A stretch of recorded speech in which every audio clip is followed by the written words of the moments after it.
there. Subscribe to my channel. And also press this bell icon.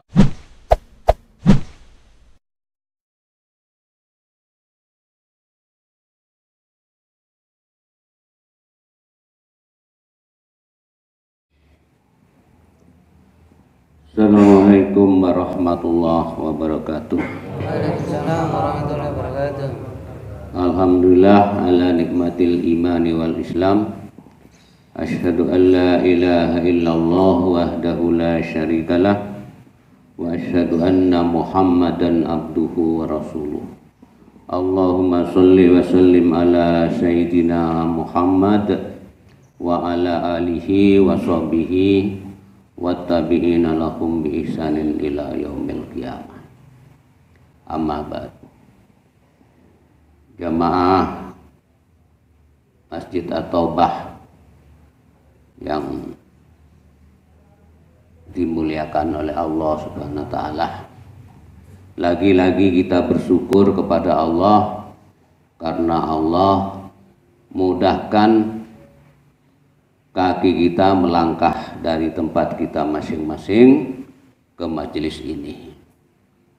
Karena barang siapa yang mudah melangkahkan kakinya ke majelis ilmu, maka Allah akan mudahkan langkah kakinya menuju surga. Dan juga alhamdulillah, insya Allah ini sebagai tanda bahwa Allah menginginkan kita itu menjadi orang baik.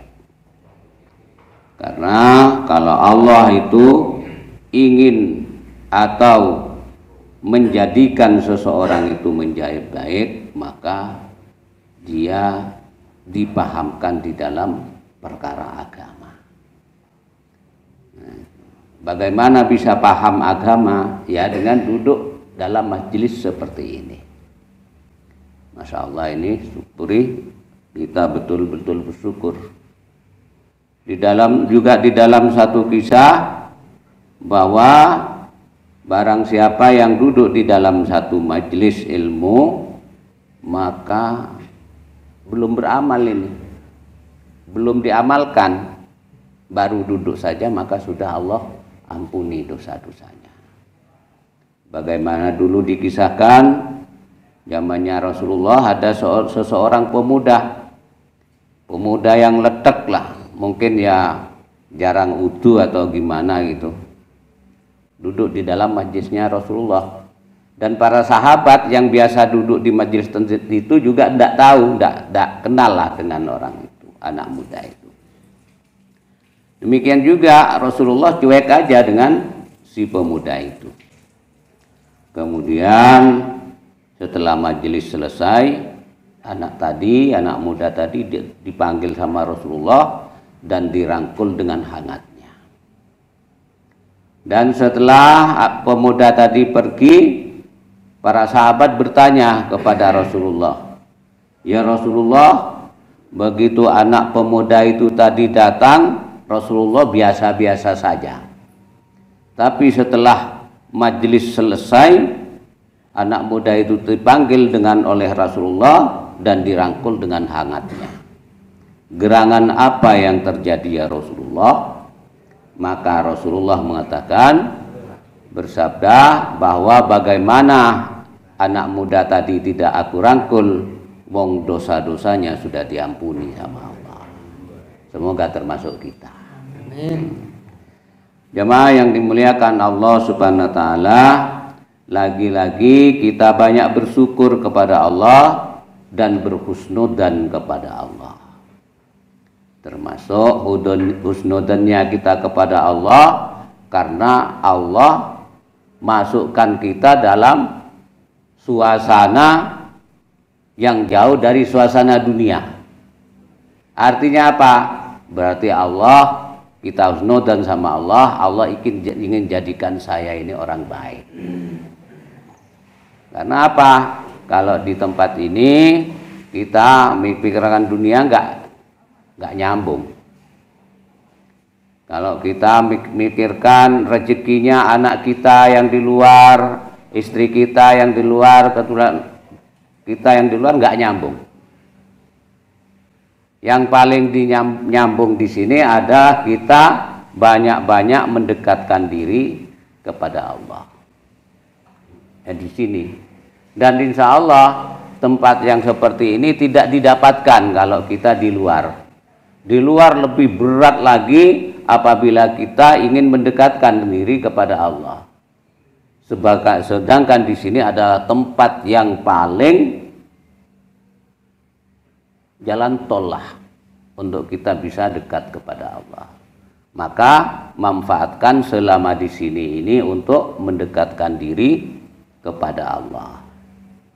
Jadi tidak usah berpikir kapan saya pulang, tidak usah pikir kapan saya keluar, tidak usah berpikir bagaimana rezekinya istri saya, tidak usah berpikir bagaimana rezekinya anak saya. Karena rezeki itu anak kita, istri kita itu bukan dari kita. Kita jangan GR, wah nih kak ono aku kak iso mangan, jangan itu. Rezeki itu semuanya sudah diatur sama Allah. Rezekinya orang masing-masing sudah diatur. Karena disebutkan dalam sebuah hadis bahwa seseorang itu sudah ditentukan, begitu ditiupkan roh seseorang itu sudah ditentukan kapan lahirnya, kapan matinya, siapa jodohnya, dan bagaimana rezekinya. Sudah itu. Udah pasti, termasuk anak kita, termasuk cucu kita. Nah, di sini tugas kita adalah mendoakan, memohonkan kepada Allah agar rezeki yang masih jauh didekatkan, rezeki yang di atas segera diturunkan, dan rezeki yang Allah berikan menjadi rezeki yang barokah. Itu aja kita di sini. Dan masya Allah kalau kita bisa menjalani kehidupan ini nggak terasa itu. 5 tahun, 10 tahun, 15 tahun pun di sini tidak terasa. Dengan catatannya itu tadi, betul-betul memanfaatkan waktu yang di sini dengan sebaik-baiknya. Bagaimana tidak merupakan tempat yang luar biasa? Karena di sini udah niatkan jenengan menghafal Al-Quran. Satu hari 2 ayat apa 3 ayat. Di luar berat. Kalau di sini mudah itu. Mudah di sini itu. Saya selama di sini tak menghafalkan Al-Quran. Tidak usah mikir pulangnya. Tahu-tahu nanti dipanggil di depan itu segera pulang. Betul itu. Kalau mikir kapan pulang, rasanya jauh. Hari-hari hanya lihat jam saja, lihat waktu saja, galau saja, mikir rumah. Tapi kalau kita betul-betul dekatkan diri kepada Allah, faedahnya luar biasa. Ini tuh luar biasa. Makan itu sehari 3 kali. Kalau di pondok itu berapa? 2 kali rata-rata itu. Pondok santri itu 2 kali itu rata-rata makan. Nah, di sini kita 3 kali. Nah, itu. Betul-betul ini saya menyarankan, bahkan jenengan wajibkan diri jenengan. Pokoknya selama di sini saya tak menghafalkan Al-Quran. Karena orang yang niat menghafalkan Al-Quran dan berusaha untuk menghafal Al-Quran, nanti kalau mati itu dikumpulkan dengan penghafal Quran. Mungkin kita hanya hafalnya 1 juz, mungkin hafalnya 2 juz, dan kemudian kita mati, Allah kumpulkan dengan penghafal Quran. Penghafal Quran itu apalagi dirinya, wong dia Allah berikan keistimewaan yaitu bisa mensafaati keluarganya, 10 orang keluarganya yang ahli neraka. Bapak ibu misalnya wis rakawan betul, tapi anaknya itu seorang hafid Al-Quran, maka dia mensyafaati bapak ibunya. Bahkan seorang hafid Al-Quran itu nanti bapak ibunya itu akan diberikan mahkota waktu saat di padang mahsyar, di mana orang-orang itu pada kepanasan, tidak kuat dengan teriknya matahari yang keringatnya ada yang sampai sebetis, ada keringatnya sampai sedengkul, ada yang keringatnya sampai ke paha, ada yang keringatnya sampai ke pusar, ada yang keringatnya sampai hampir menenggelamkan dirinya sesuai dengan amalnya maksud di dunia. Maka bagi seorang tua yang anaknya hafal Al-Quran, itu diberikan mahkota, ditunjukkan di dalam mimbar-mimbar yang terdiri dari cahaya, dari nur. Masya Allah. Nah itu, insya Allah kita juga merindukan itu. Insya Allah itu. Jadi gitu selama di sini. Insya Allah di sini tidak akan sulit tuh. Satu hari menghafal 3 surat, 3 ayat. Insya Allah tidak sulit. Nek sulit 2 ayat, nek sulit lagi 1 ayat 1 hari. Insya Allah bisa. Kita pernah dengar ceramahnya YouTube-nya si Ustadz Adi Hidayat itu. Jadi caranya menghafal Al-Quran itu hari ini, katakan misalnya surat Al-Fatihah gitu ya. Hari ini itu baca Alhamdulillahirabbil alamin. Itu aja. 1 itu. Walaupun sudah hafal, itu saja. Misalnya sudah setengah hafal, jangan lanjutkan dulu. Itu saja. Kemudian waktu yang paling tepat untuk menghafal itu adalah waktu habis subuh. Nah, jenengan manfaatnya luar biasa itu. Habis sholat subuh, setelah amalan-amalan lainnya, sambil nunggu isyraq, sambil nunggu syuruq, jenengan hafalkan itu. 1 surat, 1 ayat. Kalau tidak mampu 3 ayat, 1 ayat. Pokoknya itu, kemudian setelah itu dibaca di dalam sholat. Baca dalam sholat. Jadi mulai sholat isyraqnya, ke sholat duhanya, ke sholat qobliyah duhur, sholat duhurnya kalau sudahnya kan ikut imam. Baca itu kan tidak apa-apa. Buat dia terus 1 ayat itu saja, terus itu sampai besoknya kita mulai lagi ayat yang kedua. Caranya menghafal ayat kedua, mulai ayat 1 tadi dengan ayat 2 terus gitu.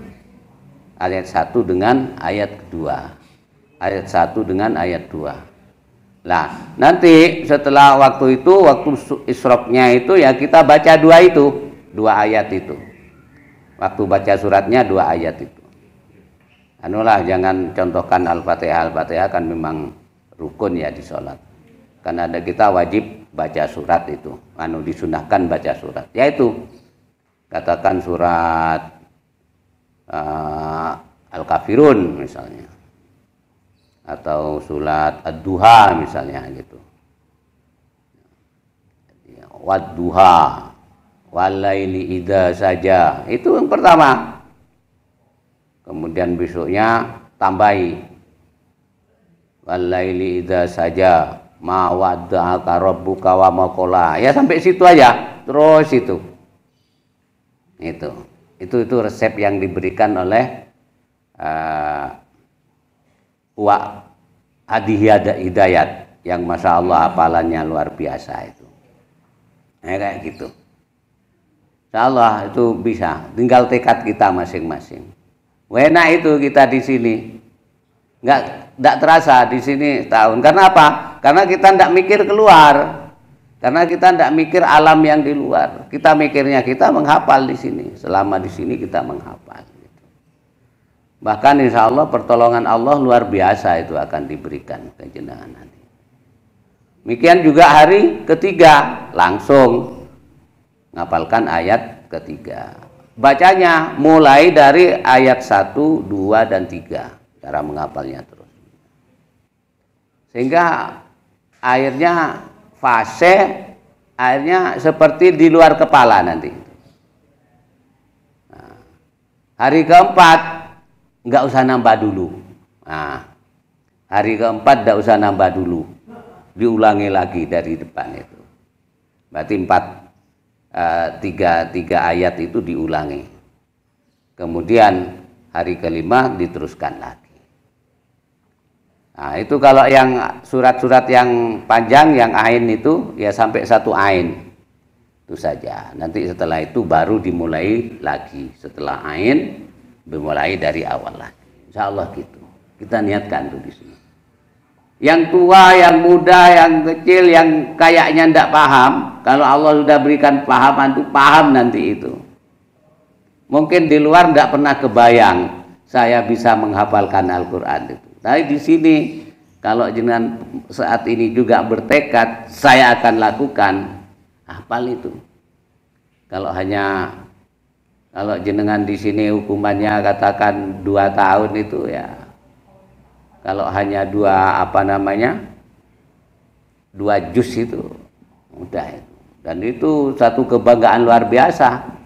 Keluar dari sini sudah bisa 2 juz. Keluar dari sini bisa 3 juz. Banyak dulu teman-teman yang di sini juga itu. Keluar dari sini ada yang 3 juz. Dari nol itu, dari nol. Bahkan ada yang dari ngajinya. Jadi sore itu pergunakan untuk Iqra, kemudian pagi itu dipergunakan untuk itu. Masya Allah.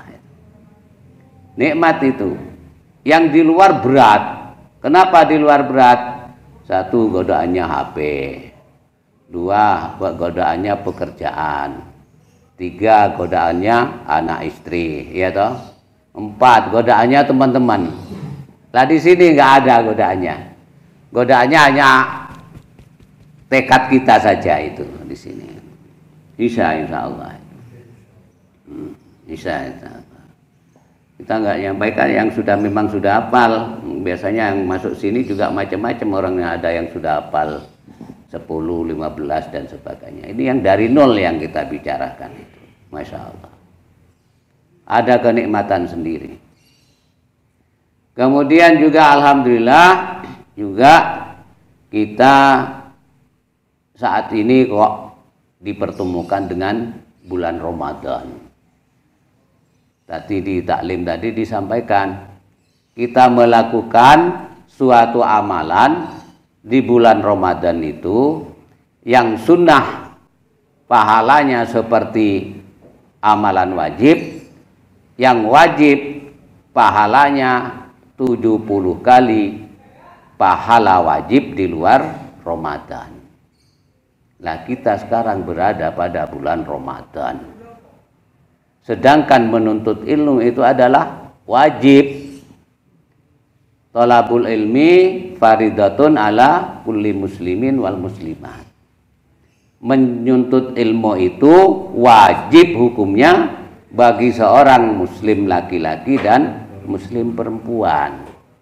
Nah, berarti kita duduk di sini ini di bulan Ramadan ini nilainya sama dengan 70 kali duduk di bulan luar Ramadan. Dan Masya Allah. Nah, ini perlunya kita senantiasa berhusnudzan kepada Allah dan selalu bersyukur kepada Allah. Kok kita diparingi bisa menjumpai bulan Ramadan. Karena kalau kita cinta dengan Ramadan, kita senang dengan Ramadan, maka Allah haramkan tubuh kita itu tersentuh api neraka. Masya Allah.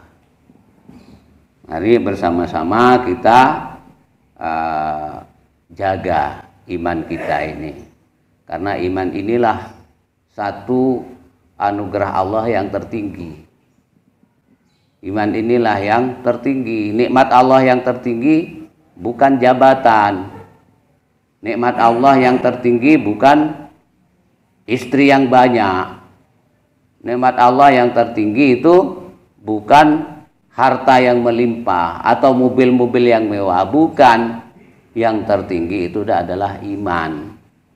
Karena dengan iman yang benar, iman yang baik, iman yang dipelihara, apapun kita itu terasa nikmat. Apapun keadaannya kita itu akan selalu akan mendapatkan kenikmatan dari Allah. Di dunia terasa nikmat, di akhirat insya Allah kita akan selamat. Nah itu karena dengan iman yang benar. Untuk itu kembali kepada perlunya kita menuntut ilmu gini ini, karena kita di sini, jadi itu beli itu buku Fadilah Amal itu.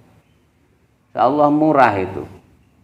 Itu kalau buku-buku tentang dunia yang tebalnya sekian itu antara 300-400 ribu itu. Padahal buku tentang dunia itu kita pakai hanya di dunia saja itu. Itu harganya sudah 300-400 ribu. Tapi Masya Allah, Fadilah Amal ini harganya sekitar 50. Mungkin 55 atau 60 lah sekarang itu. Bukan karena kitab murahan, tapi memang ndak cara anone pengarangnya itu ndak minta keuntungan, ndak perlu fee. Jadi kayak ilmu dunia itu kenapa sampai 300-400 ribu, karena memanfaatkan kesempatan dia untuk dapatkan fee, dapatkan keuntungan dari karyanya.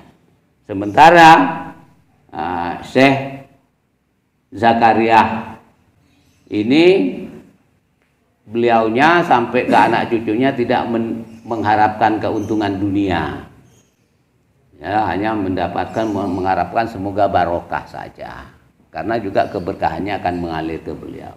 Makanya murah, hanya 55 atau 60 ribu. Nah itu di kamarnya jenengan baca, sepakati, misalnya habis maghrib atau habis maghrib misalnya ngaji, habis isya sepakati dengan teman-temannya. 55 urunan telung urunan kan dah dapat itu. Nah itu tiap kamar dibaca gantian, seperti tadi Pak Kholik baca, yang lain dengarkan. Di kamar juga begitu, ada yang baca, ada yang dengarkan. Kemudian dimusyawarahkan di situ. Besok siapa yang baca? Nah, kita cari fadilahnya musyawarah. Nah, hidupkan musyawarah di kamar, karena musyawarah suatu amalan agama ini kalau dimusyawarahkan itu akan mendatangkan keberkahan. Ini ono musibah kepada penduduk kampung, maka kamar itu Allah akan selamatkan. Karena apa? Dihidupkan musyawarah itu. Nah itu di sana itu sudah ada di kamarnya kayak gini. Ada ya? Dan dibaca. Alhamdulillah. Nah, gitu aja. Nah, yang satu baca, yang lain dengarkan. Masya Allah. Jangan merasa, aku kan sudah katanya diampuni dosa-dosa kalau kalau baca taklim. Nah, sementara saya sudah sampai sehari 5 kali misalnya. Udah kebanyakan. Tidak begitu. Jadi kalau kita diampuni dosanya dan dosanya sudah habis dan kita terus lakukan, maka kemaksiatan yang dulu dilakukan itu diganti dengan kebaikan. Nah itu. Jadi dosane dihapus nih, kemudian kemaksiatan yang dulu dilakukan diganti dengan kebaikan. Nah, dengan pahala. Jadi dosa-dosane dhisik dijoli pahala, dadekne pahala. Ini kayak gitu. Masya Allah, insya Allah gitu aja kita istiqomahkan. Nah, karena amalan yang berat itu bukan membuat suatu kebaikan saja, tapi istiqomah itu jauh lebih berat. Nah, makanya kita istiqomahkan. Dan kita apalagi ini kita berada pada bulan puasa. Artinya apa? Ini pahala Allah sedang obral ke kita. Lah kok kita itu tidak memanfaatkan, itu kan rugi besar. Nah, coba kita lihat itu kadang di mall, pertokoan, obral besar-besaran. Akhirnya apa? Banyak orang yang masuk ke situ ingin beli itu. Karena apa? Yang biasanya dijual 100.000 hanya cukup 25.000. Atau ada pasar murah gitu toh. Banyak itu berlomba-lomba orang datang ke sana. Karena apa? Beras yang biasanya 16.000 dijual 5.000 atau 10.000. Demikian juga ini sekarang Allah sedang memberikan kepada kita kesempatan untuk beramal yang sebesar-besarnya. Biar dilipatkan 70 kali bahkan lebih. Nah, makanya manfaatkan itu. Jangan ada hari yang tidak kita manfaatkan, bahkan jangan ada detik yang tidak bernilai. Nah, itu tadi. Baca Al-Quran juga. Sampai menghafalkan tadi, baca juga, targetkan. Misalnya sehari 2 juz, yang rotok terbatah-batah 1 juz, atau ada yang suka agak sulit, ya beberapa halaman. Nah, nek bisa dibaca di dalam sholat. Nah, baca dalam sholat. Karena orang baca Al-Quran tanpa wudu itu 1 hurufnya dinilai 10 kebaikan. Kalau dibaca dengan pakai wudu, 1 hurufnya dinilai 25 kebaikan. 25 diampuni dosanya. Kalau kita baca dalam sholat, itu 1 hurufnya dinilai 100 kali kebaikan. Syukur kalau yang muda-muda itu mungkin bisa baca Quran yang kecil-kecil. Taruh sini baca. Kalau yang punya hafalan banyak, baca itu. Yang ngapalane rake, ya dibalan-balene rapopo. Al-Kafirun ping 10, Al-Ikhlas ping 10 tiap anunya itu. Ya tetap lain. Ya itu tadi nilainya. Al-Quran yang kita baca dalam sholat itu 100 mendapatkan 100 kebaikan, diampuni 100 dosa, dan mendapatkan 10 pahala. 100 pahala. Nah, itu. Jadi kita ya nun sewu di sini saya memang hanya menyemangati aja, ikut menyemangati. Biar apa? Biar saya sendiri juga bersemangat beramal di bulan Ramadan ini. Karena kalau kita saling mengingatkan tuh Masya Allah, luar biasa. Makanya semuanya kita dengan bareng-bareng belajar di sini agar apa yang kita lakukan bernilai pahala. Termasuk saya nanti pulang ini langsung tidur. Lah tidurnya itu mengikuti sunnahnya Rasulullah. Nah, jadi turu kok untuk pahala. Karena apa? Karena mengikuti sunnahnya Rasulullah. Nah, apa istilahnya itu nih turu siang itu? Hailulah. Nah, hailulah. Tidur sing apik itu sadurunge duhur. Sing apik. Tidur niat mengikuti sunnahnya Rasulullah, pakai adab-adabnya. Iya, enak loh jadi orang Islam itu. Yang turu kok untuk pahala. Nah itu. Ini niat. Makanya nanti saya segera pulang saya tidur. Karena apa? Karena saya mau niat mau sholat duhur secara berjamaah. Pahala lagi itu, ya kan? Segera tidur. Nanti kalau tidurnya jam 11:30, wah sulit nanti sholat berjamaah itu. Nah, 14. Nah, makanya segera tidur. Nah, tidur insya Allah kalau tidurnya ngikuti sunnah, 1/2 jam itu udah warak gitu. 1/2 jam sudah. terus diniatkan untuk sholat. Wah, turu nikmat untuk pahalani turu, untuk pahalani sholat. Karena barang siapa yang menunggu sholat setelah sholat, maka malaikat tidak henti-hentinya mencatat dia sedang sholat. Nah, ilmu ini didapatkan nih kita duduk-duduk bareng gini, bicara masalah iman dan amal soleh seperti ini. Demikian juga kita sama duduk di kamar sebelah, tapi yang satu tidak dapat pahala, yang satu dapat. Yang dapat pahala siapa? Mereka yang niatnya silaturahmi. Mereka yang niatnya saling nasihat menisihati. Mereka yang niatnya ingin besuk temennya. Nah, meskipun temennya hanya apa rotok greges siti besok itu sudah dapat pahala. Pahalanya apa? Didoakan oleh malaikat sebanyak 70.000 malaikat mendoakan kita. Sama duduknya. Yang satu duduk juga di situ, tapi nggak ada niat apa-apa. Hanya pingin ngobrol, hanya menghabiskan waktu. Ya dapatnya apa? Ya habis waktunya habis. Nah itu, ya. Gitu. Demikian juga makan kita itu. Makan. Nah, jangan niatkan biar kenyang. Kalau makan niatnya biar kenyang, nanti dapatnya hanya kenyang.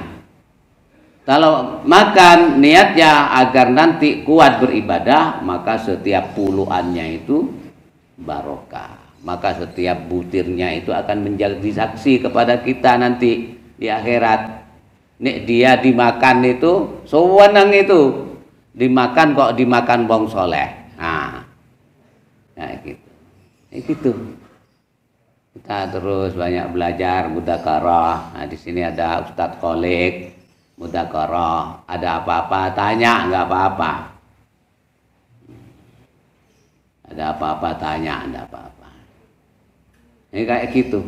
Biar kita berkualitas hidup kita. Sehingga dengan demikian kita 24 jam sehari ini akan bernilai ibadah. Walaupun kita sedang tidur. Malam juga gitu. Ba'da Isya. Nah, kalau Rasulullah itu tidak terlalu malam kalau tidur itu, ya. Jangan saya tidak bisa. Cobalah bismillah gitulah. Karena ada kan memang orang sulit tidur malam itu. Kalau tidak jam 11, 12 belum bisa tidur. Kita mulai sekarang. Jam 8 tidur, atau 9 tidur. Tidak bisa, sudah biasaan. Caranya ada. Zikir atau istighfar. Saya sambil tidur itu istighfar 1000, mungkin belum ada 1000 sudah tertidur itu. Iya. Jadi kebiasaan yang kurang baik itu jangan dipelihara. Kita cari solusinya. Solusinya itu tadi, digawe zikir. Subhanallah, subhanallah, subhanallah. 1000. Nah, tahu-tahu 14.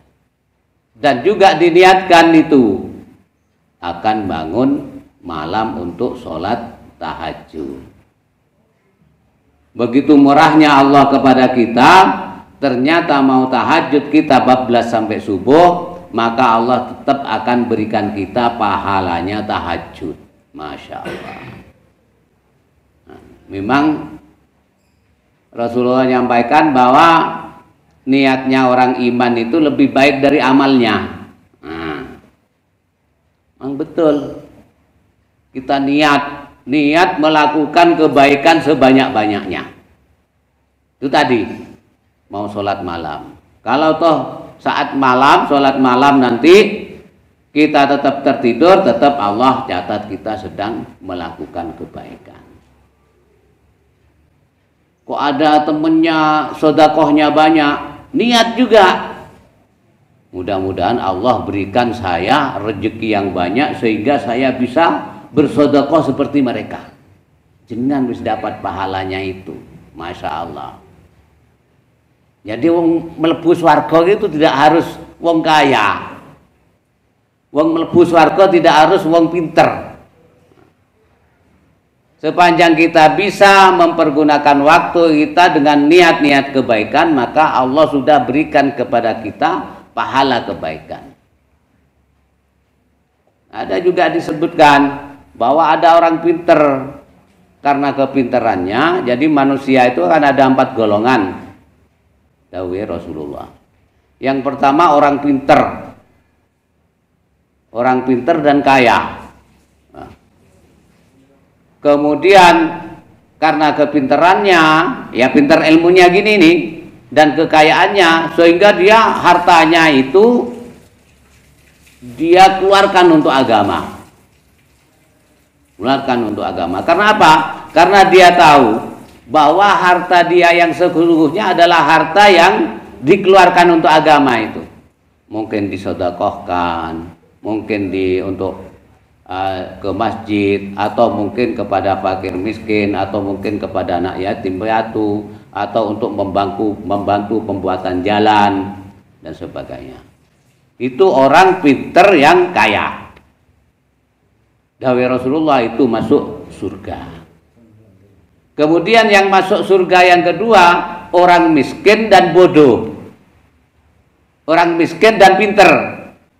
Siapa orang miskin yang pinter? Dia tidak punya harta, tapi dia tahu bahwa bersedekah di jalan Allah itulah harta yang sesungguhnya. Maka dia niat, apabila aku nanti kaya, aku akan melakukan seperti si fulan. Dua-duanya masuk surga. Lah yang ketiga, ini yang bahaya. Orang kaya yang bodoh. Orang kaya yang bodoh kayak apa? Yaitu kekayaannya dia pergunakan untuk maksiat. Nah, kekayaannya dipergunakan untuk maksiat.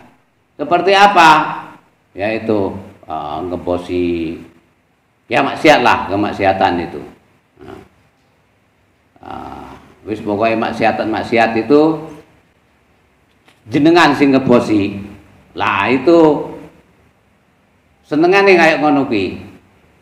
Nah, akhirnya ini orang yang masuk neraka. Kemudian yang keempat, orang miskin yang bodoh. Loh kok tergiur dengan orang yang ketiga tadi itu? Aku nek sugih kok tak ngebosi kayak kuwi. Nah, ledek sak pira-pira wis tak panggil kabeh misalnya. Terus omben berapa kerat tak tekak nih, sak truk tekak nih. Padahal dia nggak punya uang, padahal dia nggak pernah melakukan, tapi dia pun juga mendapatkan murkanya Allah seperti orang yang ketiga. Nah, untuk itu mari kita selama di sini niat yang sebanyak-banyaknya. Niat enggak nek metu arep melok Pak Kolik. Nah, nang Papua. Nah itu ada kisah ini memang. Ada teman saya itu, saya ingat di depan masjid itu, saya bukannya habis ini mau ke Papua. Pokoknya ada jemaah ke Papua, saya tak ikut. Gitu dia itu. Teman saya sini. Kemudian dilalah kok COVID itu. COVID itu kan ya yang soleh ya mati, yang gak soleh mati, ya toh? Yang tobat mati, yang gak tobat mati. Nah itu alhamdulillah dia punya niat yang bagus kayak gitu. Saya nanti mau ikut keluar ke Papua, kalau ada rombongan Papua saya ikut. Masya Allah. Meninggalnya itu tersenyum itu. Tersenyum. Bahkan ada teman saya yang lain itu ngimpi ketemu dia itu. Senyum, lagi antri katanya. Dia bawa kunci. Katanya apa kuwi? Kunci swarga. Masya Allah. Berkat niatnya yang benar. Ya. Insya Allah itu saja. Saya mau meneruskan amalan tidur siang. Nah, jangan gitu juga ya. Oke, insya Allah mudah-mudahan yang sedikit ini ada guna dan manfaatnya bagi kita semuanya. Semoga Allah Subhanahu wa taala meridai kita dan kita niat amal dan menyampaikan. Subhanallah wa bihamdihi, subhanakallahumma wa bihamdika, asyhadu an la ilaha illa anta, astaghfiruka wa atubu ilaik. Assalamualaikum warahmatullahi wabarakatuh. Waalaikumsalam warahmatullahi wabarakatuh. Alhamdulillah, terima kasih banyak kehadiran tamu-tamu kita, kiai kita dari pondok pesantren. Mugi-mugi keberkahan selalu menyertai beliau, juga kepada Pak Dar dengan kerjasamanya terselenggara acara ini. Semoga kita semua diistiqomahkan dalam majelis-majelis seperti ini, diberikan kebaikan-kebaikan yang banyak sehingga makin hari semakin baik, hidup dalam keadaan baik, mati dalam keadaan baik. Husnul khotimah, amin ya rabbal alamin. Allahumma sholli ala Muhammad ya Rabbi, sholli alaihi wasallim. Allahumma sholli ala Muhammad ya Rabbi, sholli alaihi wasallim. Allahumma sholli ala Muhammad ya Rabbi, Allahumma sholli wa sallim.